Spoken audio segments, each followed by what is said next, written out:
Be alone. Being alone changes depending on the person. It's all down to interpretation. Being alone to some people may mean having solitude, embracing the fact that you're alone, accepting it, being satisfied with it.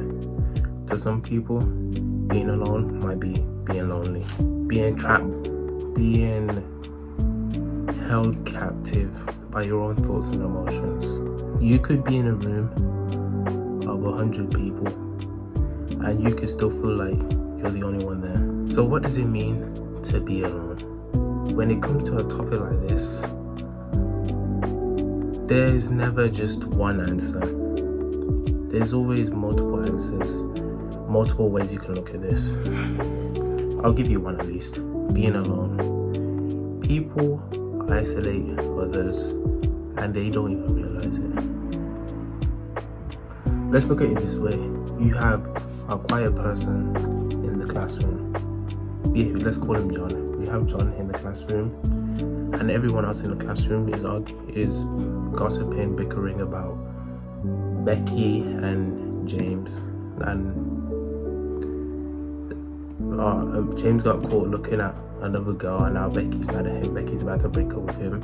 But you have John who's completely minding his own business, has nothing to do with the conversation, has nothing to do with any of that.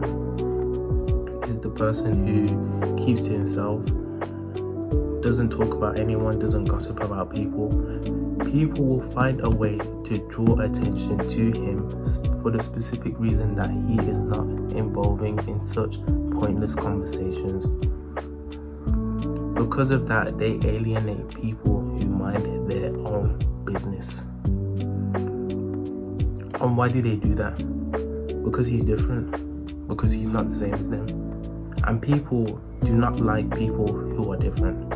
People do not like difference. And you could think of this way.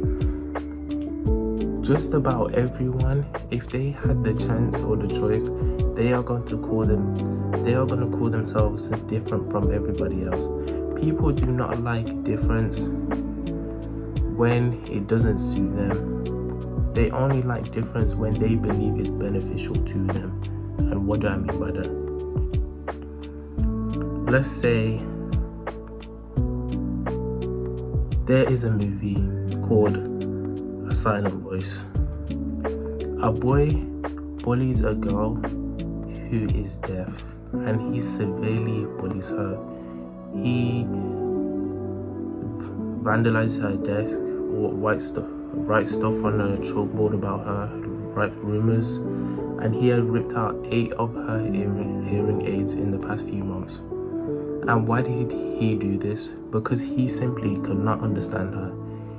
When she first met him, she would go up to him and go like this, which is in sign language. She is basically saying, can you and me be friends? But for the simple fact that he didn't understand her, he bullied her because she was different, because she was deaf. And this applies to anything.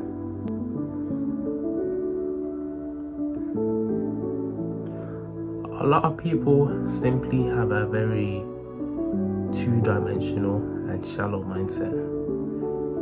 Their mind can't simply comprehend certain things below surface level about another person. They simply can't comprehend that some people are different than others. The brain is supposed to be the so-called most complex object on this planet. Yet some people cannot comprehend that not everyone is the same. Do you hear how that sounds?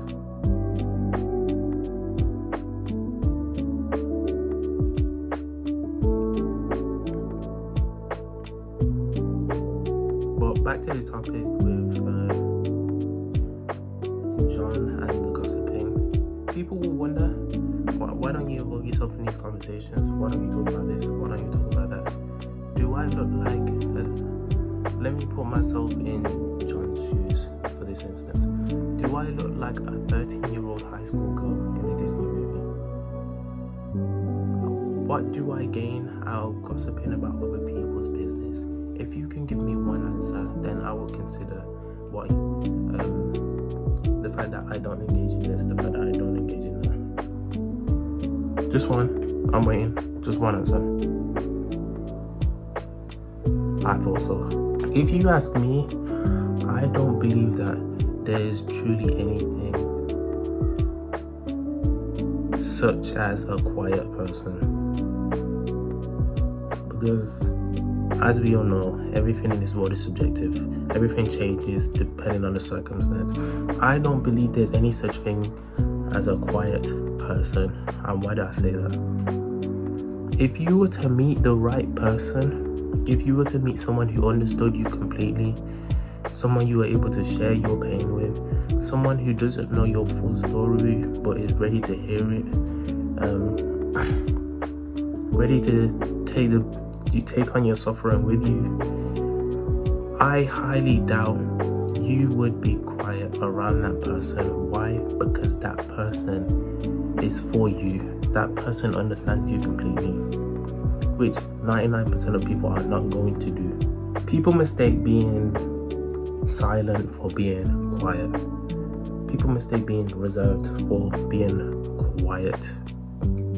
People make it seem like being quiet is such a bad thing, but it could simply be like, I simply just don't want to talk to you, and this is not in an offensive way, but you're just not my type of person. You gossip about people,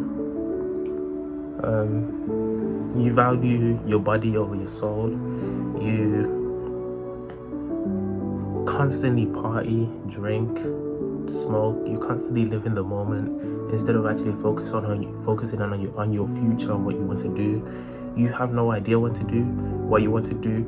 You focus on in the moment now, so that you enjoy life now, but you don't even consider the fact that how are you going to enjoy it in the future. You enjoy life now, but then in a good 10-15 years, who's to say you're gonna hate life? Because I mean, you're gonna be in the same boat as everyone else. If I was to revert this back to me personally, do I enjoy life right now? Not in the slightest. But am I working towards enjoying life in the future? Absolutely. And excuse my language, but life is not meant to be completely enjoyable for anyone. That is a fact. But there are some people who know that there is a portion of life where you must embrace how unenjoyable it is. You must focus on your work, your grind, all of that. And that's why I say be alone, because a good 99% of people will never be able to comprehend that. Oh, why do you stay out doing football practice? Why do you stay out doing basketball practice? Why do you go to the gym so late? Why do you stay up till 4 in the morning editing your videos? Why do you keep posting even though you only get 200 views, 100 views, even 50 views, even 2 views? Some things some people will never be able to understand. When you are trying to find your purpose, you are not going to find it being surrounded by a bunch of people. And that is the simple truth. You are not going to find it being surrounded by a whole group. When you find your purpose, you are going to find it alone. You have to walk that journey alone, because no one is going to do it for you. No one is coming to save you. No one is coming to help you. You are your own hero. You are writing your own book, writing your own story. You are the one flicking the pages. No one else is flicking the pages for you. No one else is helping you note down the page numbers. When you look at the front of the book and it says the author's name, whose name is it going to say? Please answer me that. You watching this video, whose name is that book going to say? But the thing is, people don't actually know you. Well, for some people anyway. People don't actually know you. They may think that they do, but they really don't. They don't know you're suffering because you are not the type of person to tell people everything about you. You wish you could talk to people, but you know for a fact they will never understand. And you may have already known so in the past, and it has completely backfired, because the same thing has happened to me on multiple occasions. And thinking that has nothing to do with having a victim mindset. It has nothing to do with having a victim mindset, because you wish things didn't have to be that way. But people have no idea what happens behind closed doors. They have no idea what happens when the curtains are drawn. So when it's you and your thoughts and you're all alone in that dark room, it's only you who's ever going to be able to understand. Hating others is easy, but hating yourself is deeper than any physical pain you could ever go through.